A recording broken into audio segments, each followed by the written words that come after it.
Hey everyone, we're just jumping on. We are recording Wednesday afternoon, the 4th of February. Yesterday, interest rates increased.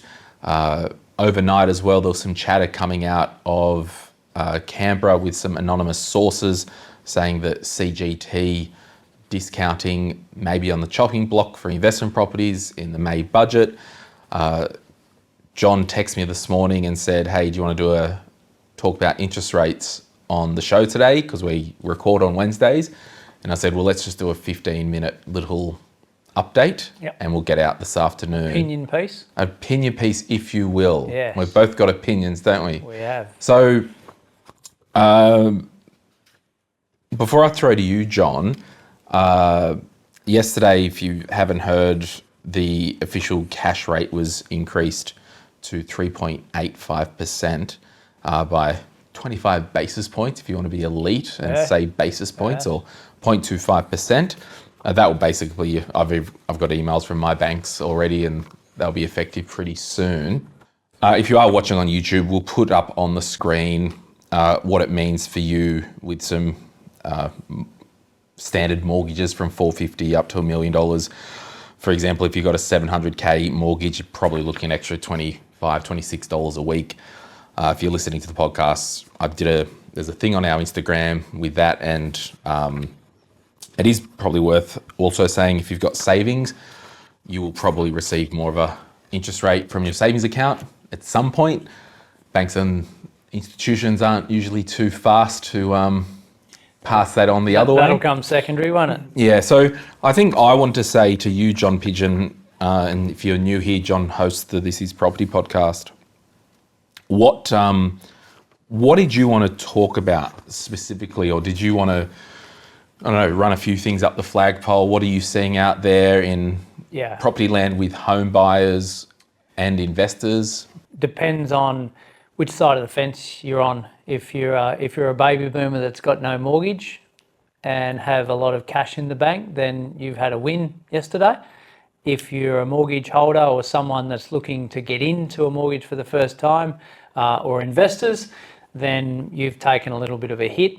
And I suppose from an educational point of view, we're saying, well, we should be forecasting this into our life. We should know that we're always working sort of one or two interest rate rises above, so that we're never caught with our pants down, right? We've always got our emergency funds. We've always know our cash flow management plan, and we've got the ability to pivot. Yes, it's not ideal for us in our personal situation to have increased costs in our life, but it is what it is. We probably saw it coming. It wasn't a big shock to the world that it happened yesterday.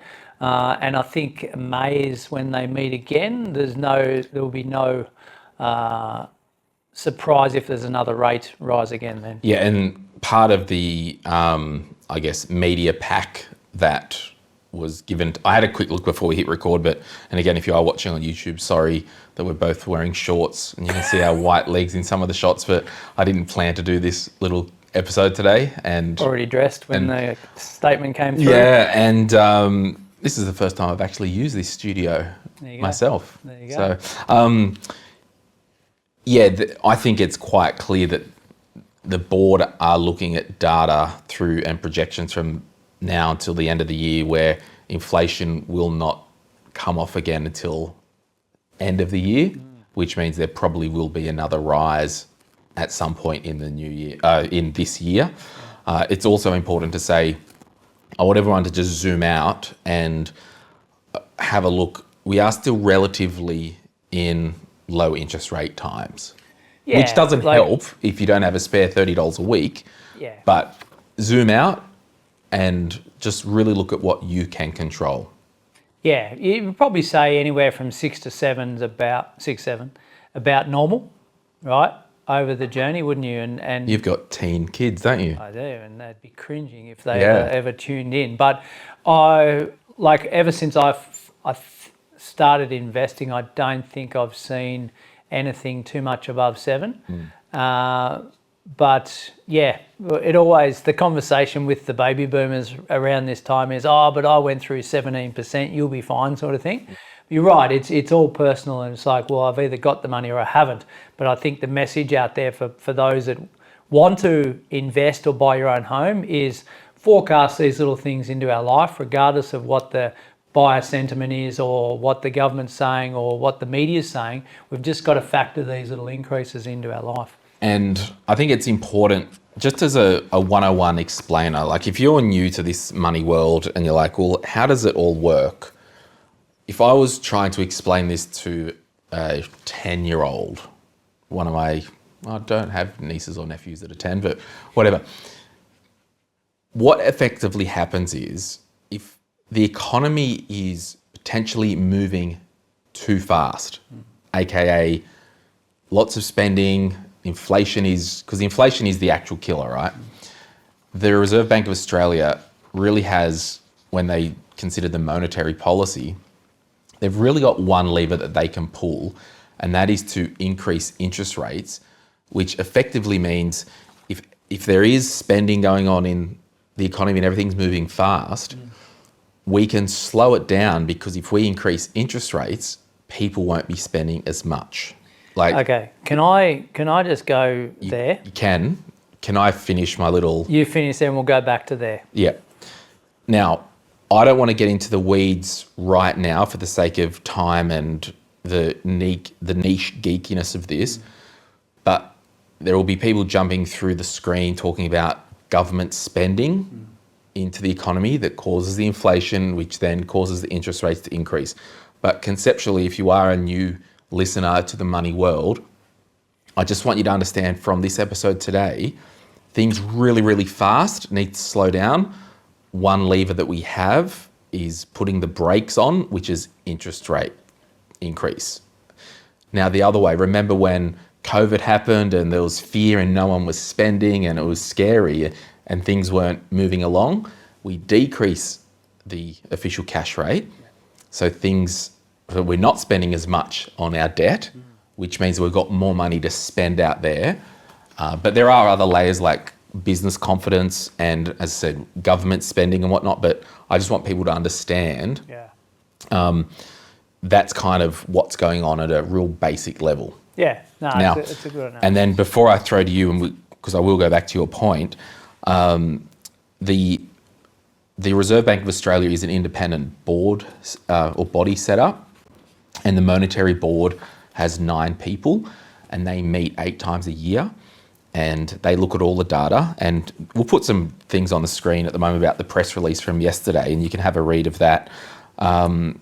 One of the things, today's policy decision was unanimous. So the 9 different people in the board meeting agreed that rates would need to increase.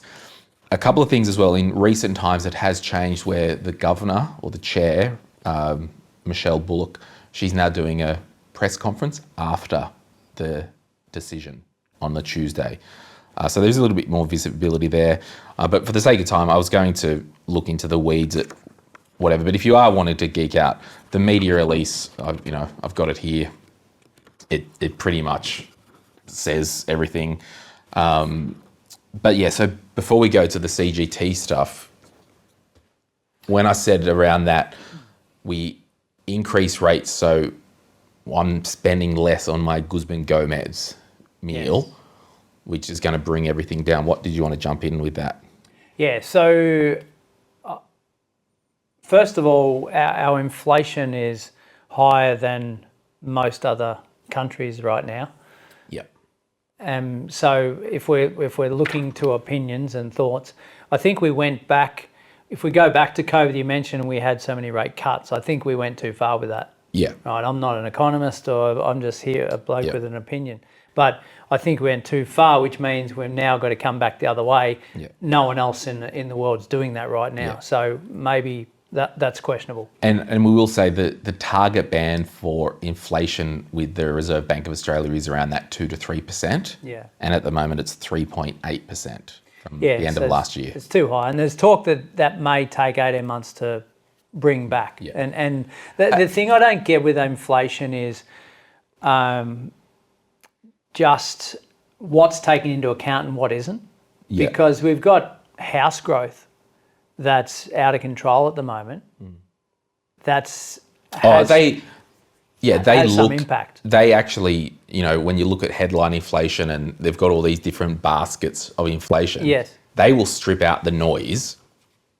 Yeah, but I'm not Like sure if- that's been stripped out of this, the house growth, because when you strip that back, you say, well, house growth's been, I don't know, let's say 8% this year, last year, as an average. That's not the individual householder's fault, is it? No. They haven't gone and spent money. It's just a case of lack of supply, which ultimately comes back to the government. But where I was going when you were sort of giving that analysis was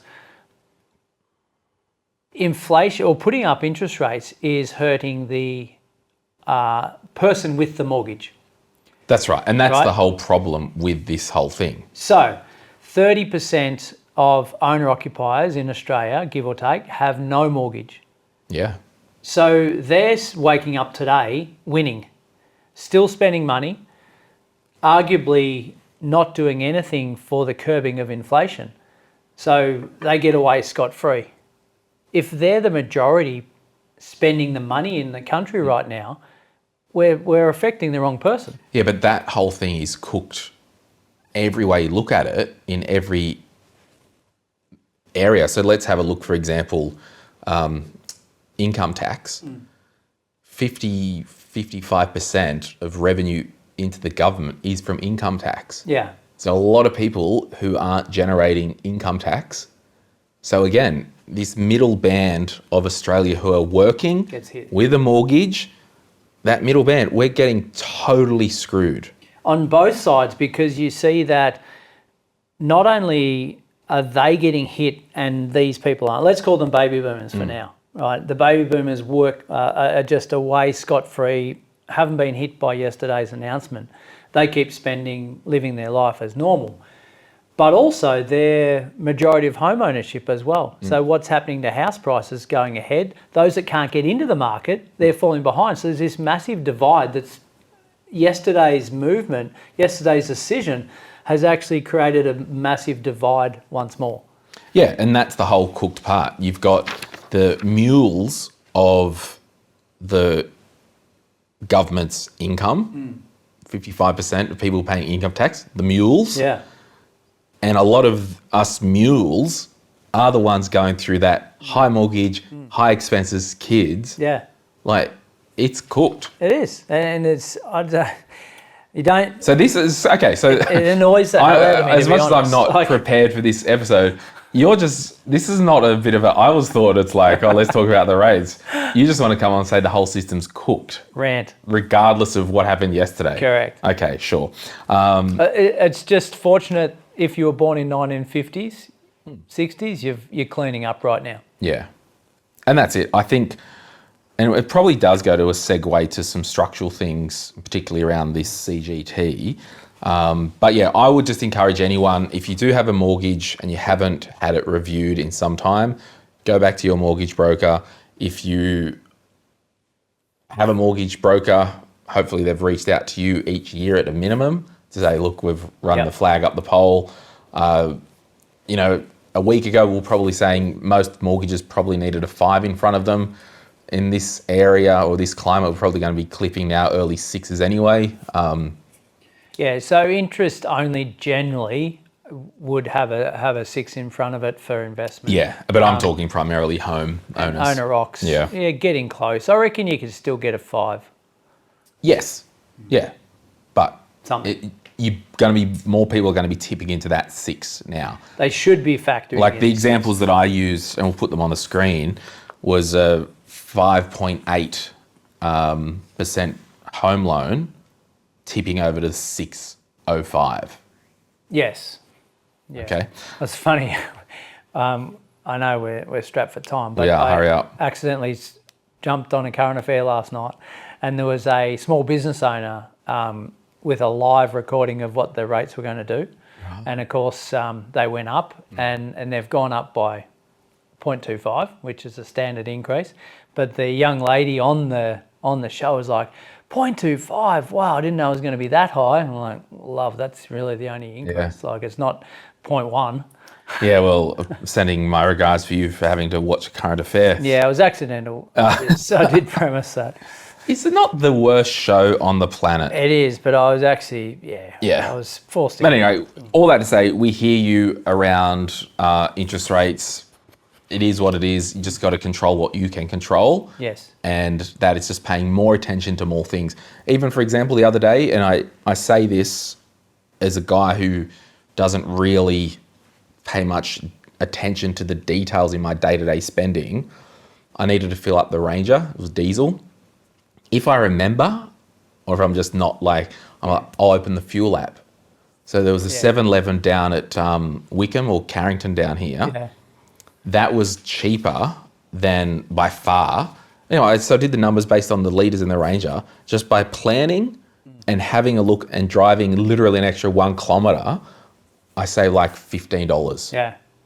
Just by paying a bit more attention. So that's all we're saying. You have to pay a little bit more attention in this area. And if I did that twice, if I paid attention just on my fuel twice a month. Yes. There's the rate rise. There's the rate rise kind of covered. Yeah. So no, you're right. it is tough out there. And I will acknowledge there are people that have savings accounts. You're going to get a bit of an increase. The figures that we had, I did it based on a yearly because it doesn't move the needle too much. But basically, if you had 40 grand saved, you're going to get an extra $100 a year in interest. And just for a word of inspiration before we go to the CGT bit, we shouldn't, if we're intending to go and buy a home, that still should be our aim.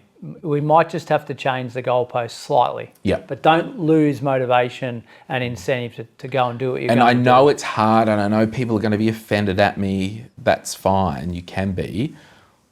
Try as hard as you can not to be a victim of external circumstances.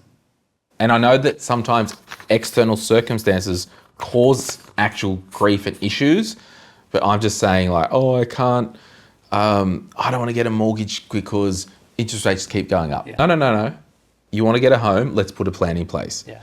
Oh, I can't start a business because interest rates are going to go up. And no. There's businesses that are being running in high interest rates and low interest rates. Internally, that's what you want to do. Now, I do have all the sympathy in the world for every small business owner who are like, any cafe or hospitality place on the planet.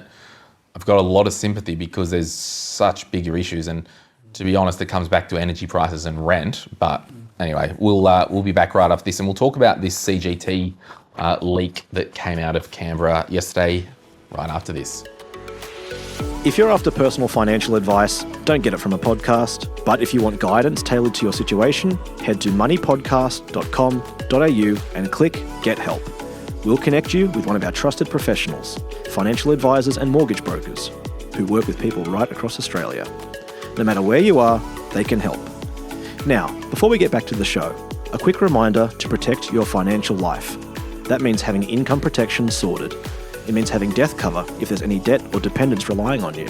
It means getting your personal insurance in order. Most people insure their car, they insure their house, but what about themselves? Sky Wealth, who support this podcast, are specialist financial advisors who can help you get the right cover in place. Their advice is often more comprehensive and better value than going direct through your super. Book a complimentary 15-minute chat at sky.com.au. That's skye.com.au. And they'll point you in the right direction. Okay, so last night, I got a buzz on my thing from the AFR.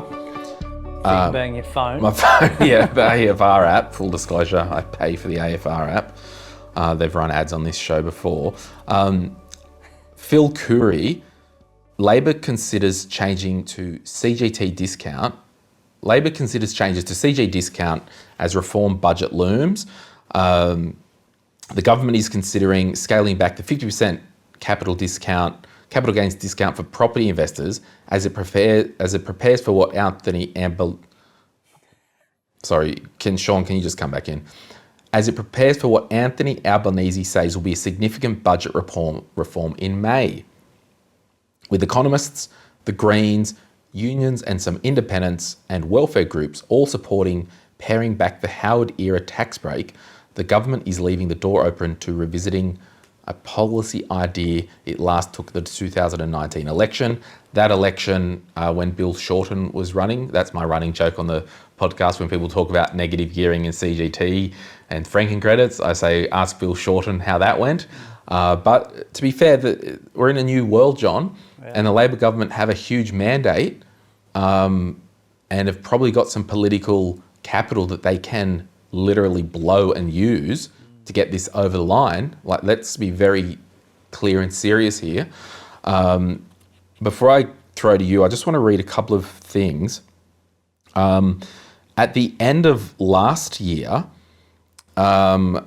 Stephen Kennedy, who is the Treasury Secretary, right, runs Treasury, he said curbing the capital gains tax deductions for investors would have more impact on lowering house prices than changes to negative gearing, but neither would help boost supply, which is the key challenge. So at the time in November last year, he made those comments to, I think, a Senate committee, basically saying it wouldn't move the needle as much as negative gearing. But at the end of the day, supply is the issue. And I'll just read some quotes while you gather your thoughts from the article that Philip Curry wrote. Just as a background information, peeps, these changes around the 50% negative gearing discount were basically put in place to offset the cause of inflation. Now, Philip Curry goes on in his article, the 50% reduction replaces the less generous Keating-era capital gains discount, which had been in place since 1985, which is based on the cumulative increase in inflation over the life of the asset. Assuming the average inflation rate of 2.5%, an asset would need to be held for 16 years before the owner experienced a 50% increase in consumer prices. However, the average policy is held for 9 years, according to CoreLogic. Labor went to the 2016 and 2019 elections promising to pare back the capital gains discount to 20% and place limits on negative gearing. Neither of the proposals were retrospective. It's important to note the Greens Treasury spokesman Nick McKim is leading a Senate inquiry into the CGT discount and told the AFR that, depending on the outcome, the Greens may support winding it back for property only, not to stymie investment into other classes. That was always my thing. It's like, well, if we're going to dick around with it, just carve off property, because that's where the main issues are. Respected economists Saul Eastlake and Richard Holden agree that there was a case to consider changing the tax break only for housing. They said it was even an argument to pare back only the gain for existing housing, as that's where most property investment was targeted, and to leave it at 50% for new houses to encourage supply. Eastlake said the 25% formerly proposed by Labor was too low and it would be overtaken quickly by inflation. You remember the Treasury review, I think around 2010s with Ken Henry. Former Treasury Secretary Ken Henry has long advocated for a 33% rate of capital gains discount.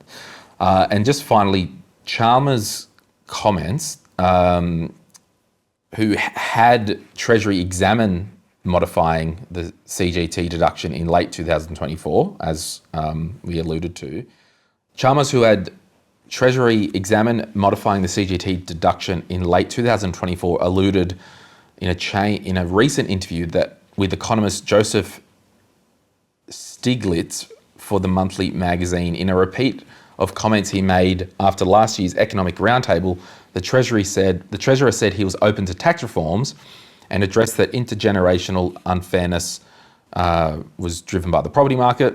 And this is a quote: "As we think about what tax reform might come next, we'll be guided by this idea of intergenerational fairness, especially for working people," he said.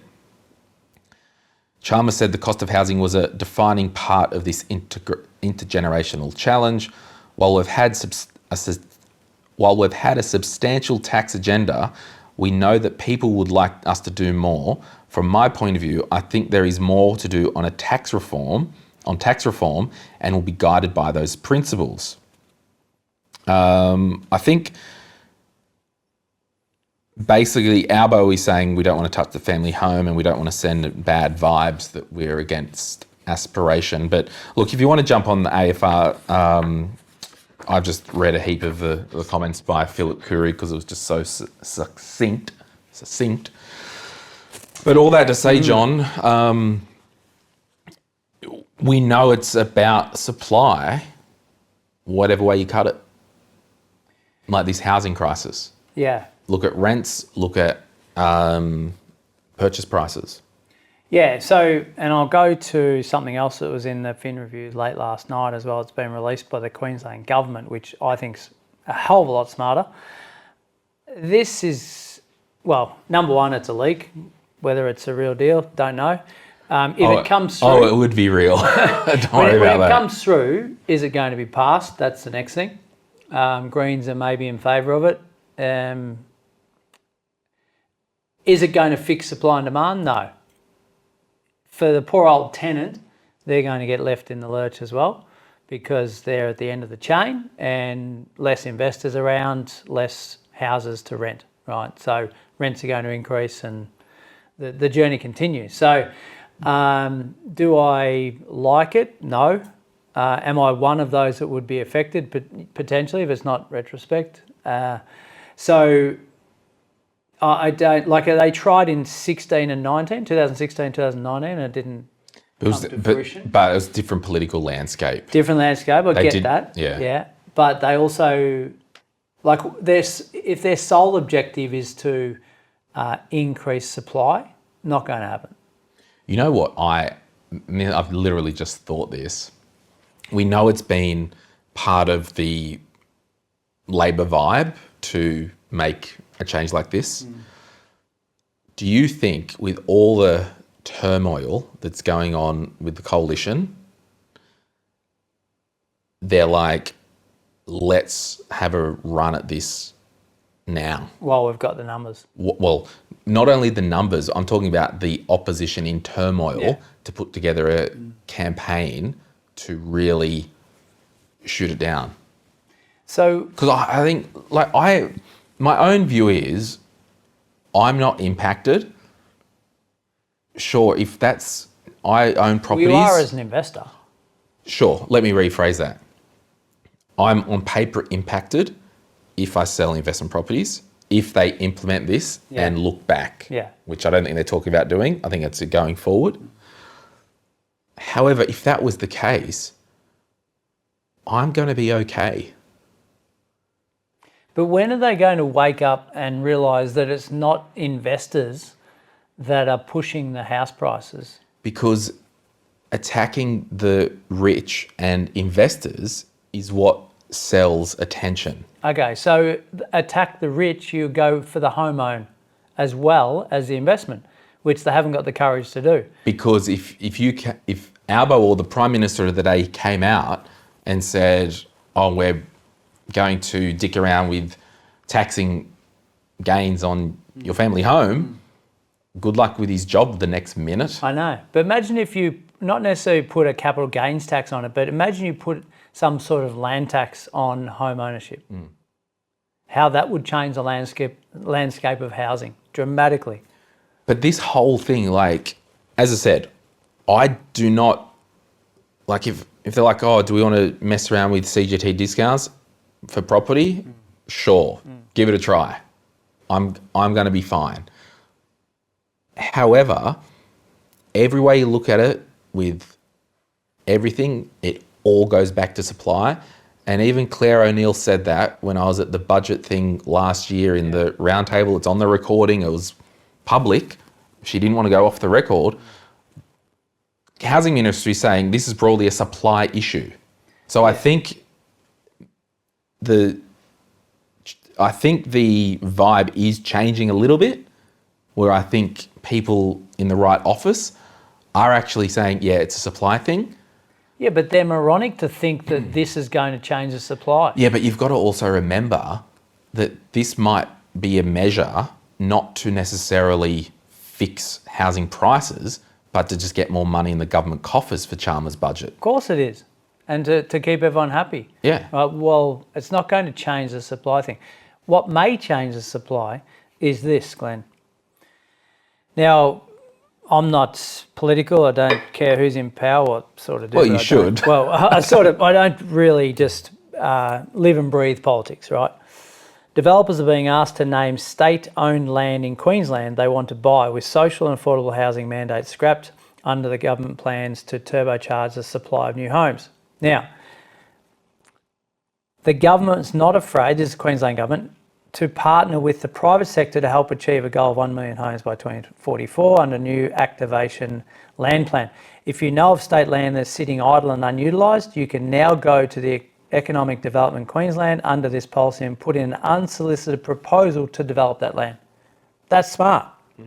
There's land, like there's 6.5 hectares in Banyo in So is Brisbane. that land that the state government own or Crown State government land? or Crown. Like they're talking, Energex depot in Banyo, right? Been vacant since 2016. Yeah. There's 6.5 hectares. It is funny that, because of all the hoo-ha that you see at a federal level with housing, it's actually also a state problem. Well, they own a lot of it, and it's not being used. Yeah. Carve it up into. No, but what I'm saying is you've got all this federal stuff going on with housing prices and the politicking around it, where it's all a state issue, because the states are the ones that do land releases. The states are the ones that do all the approvals.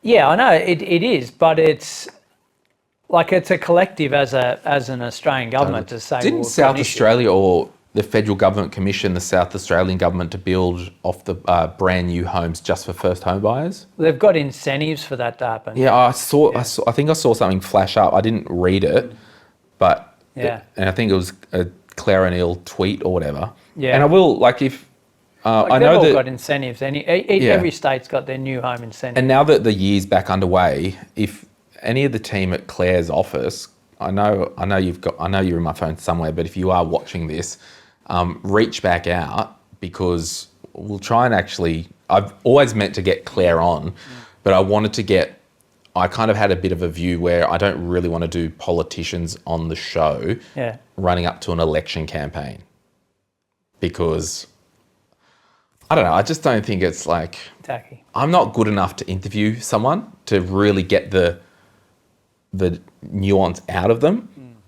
But if it's outside of an election campaign, come on and we'll talk housing, or bring them on the property show. We'll have a nice. All right, we'll do that. Yeah, yarn. I'll get Claire O'Neill. I'll reach out, or if I think it's Stephen in her office, someone.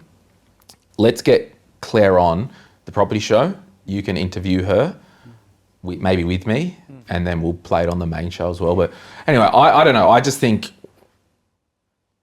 we'll finish for this 15-minute chat now that's at 30 minutes. Do you want to do any final comments on either of the things? I just shake my head at what decisions are being made. And as I said, I'm not in government, not that interested in politics, but you look at these decisions, like logically speaking, I'm not the smartest bloke going around, but I'm thinking logically, how is that going to change something? So the interest rate rise, did it have to happen? Yes. Is it going to make a difference to what they're actually trying to do? No. Well, the interest rate thing, there is a part where we can't F it up this time like they did under Philip Lowe's leadership, where they're like, hey everyone, we're going to be low interest rates for 2 years, pew, pew, pew, and next minute we got the ratchet up. But you're penalising the wrong third or the wrong 2/3 of the community. Yeah, and that's the question. How do you curb inflation without impacting that middle band? No, they've only got one lever. Well, I think the government spending does enter the chat. Government spending is partly, if not majorly, responsible for this. Yeah, that's right. Yeah. And that's the dance of spending too much money, inflating the economy, all that, versus not spending any money and society doesn't have the benefits of government spending money. Like this is a seesaw period, and I did 2 minutes of research today, and we're paying something like 28 million a day in interest. Yeah, but you can't, with the interest stuff, I actually want to do an economics course. Yeah. Yeah, just to get into the weeds of it. Yeah, you should. You can't necessarily look at that when politicians go, oh, this government, imagine if you ran your house at a deficit. It's like, calm down. We need deficits, and you've got to step back and look at the debt to GDP. No, I get that. Yeah. But our GDP is low. Yeah, but also our debt to GDP is worldwide low as well. So we don't have a huge problem. Yes, millions of dollars a day in interest. Yeah, sure. That's a lot of money. But if you zoom out and have a look at overall debt to GDP. Yeah. But anyway, and there's going to be people in the YouTube comments that are like, oh, you're a spokesperson for the Communist Party, you're a spokesperson for the Labour Party, you're a spokesperson for the Greens, you're the spokesperson for One Nation. I'll probably never do that. If they pay me. No, I'm joking. Oh, you're a spokesperson for this and that. Just a person. In this chat, I'm not a spokesperson for any government. Full disclosure, I ran some ads on Instagram about the first home buying schemes for the federal government. That campaign is over. This is Glenny Boy. We are not talking politics here. I know they entered the chat. Well, they had to enter the chat because but you of those can changes. vote for whoever you want. I don't mind. So can you, John. Can't care less. As long as it's the CCP. All right, well, we had a good, bit of an opinion piece today, wasn't it? Yeah, More and so than given anything. that 15-minute chat went for that long, we'll only record one episode today, or we'll have a look at the diary and maybe come back next week. But hey, thanks so much for listening and watching. Remember, just control what you can control.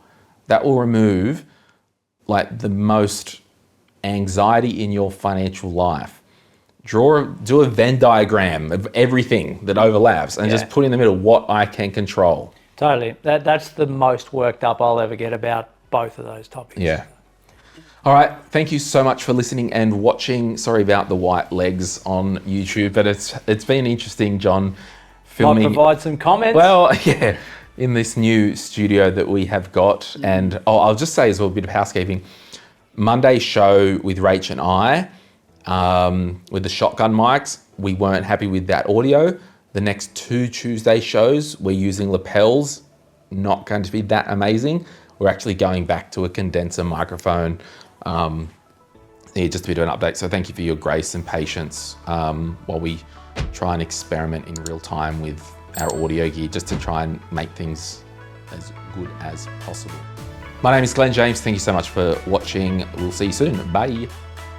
Any advice is general financial advice only, which does not take into account your objectives, financial situation, or needs.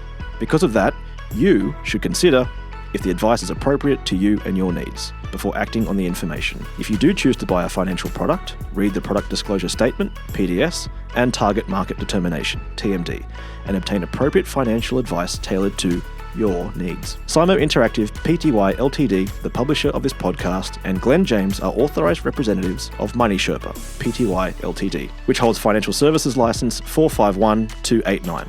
Opinions or comments from any guests on the podcast are theirs and not those of the host or the publisher or their respective license holders.